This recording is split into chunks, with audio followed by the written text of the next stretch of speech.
মা ছাড়া আর কাউকে বোঝানো যাবে না। সংক্ষিপ্ত সময়ের ভিতরে শেষ করতে হবে, সংক্ষেপে শেষ করতেছি। আপনার আমার শুধুমাত্র একটু খাবার খাওয়া বেশি হয়ে গেলে হাঁটতে কষ্ট হয়, কথা বলেন ঠিক কিনা? কিন্তু আপনার আমার মা 10 মাস 10টা দিন কত কষ্ট সহ্য করে করে লালন পালন করে। আল্লাহ মুখ দিয়া কোনো খাবার খাওয়ায় না। আল্লাহ মায়ের নাভির সাথে আর আপনার আমার নাভির সাথে আল্লাহ কানেকশন লাগায়া দিয়া গো।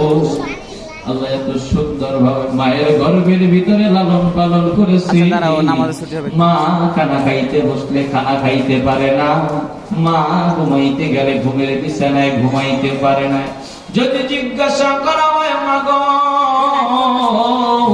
তুমি খাবার খাইলা না কেন গো, মায়ের জবাব হলো খাবার খাইতে যখন বসেছি রে তুই সন্তান আমি মায়ের গুড়ি যায় এমন জোরে একটা লাথি মারছ, আমি মা পেটের যন্ত্রণা আর খাইতে পারি না রে। একটা বাটিতে হাত ধুইয়া আমি মা খাবার রেখে উঠে গেছি, ঠিক কিনা?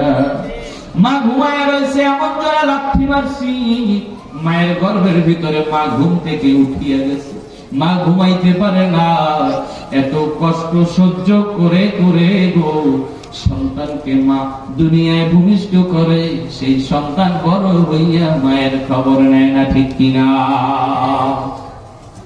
অথচ মায়ের প্রসব বেদনা যন্ত্রণা যদি পৃথিবীর কেউ বুঝতো রে, সন্তান মা বাবার সাথে কোনো বেয়াদবি করত না।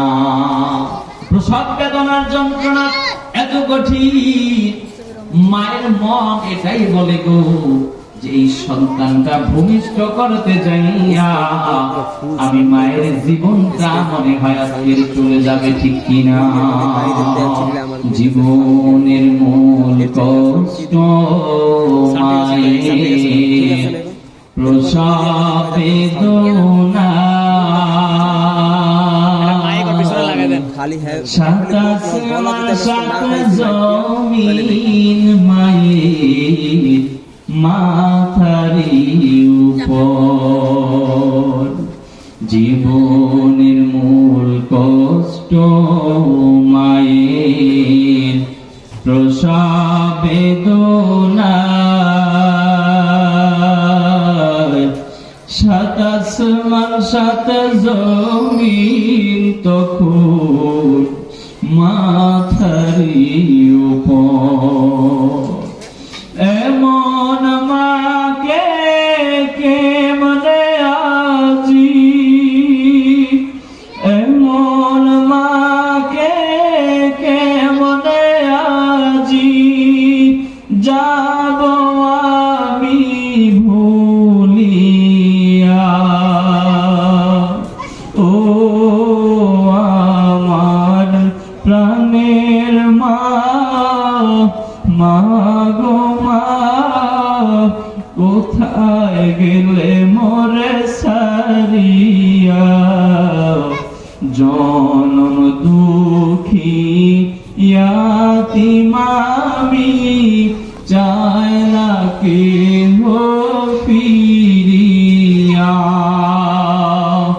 ও আমার প্রাণের মা, মা গো মা কোথায় গেলে মোরে সারিয়া। জনম দুঃখী ইয়াতিম আমি চায় না কেহ ফিরিয়া। আমি যখন ছিলাম আমার মায়ের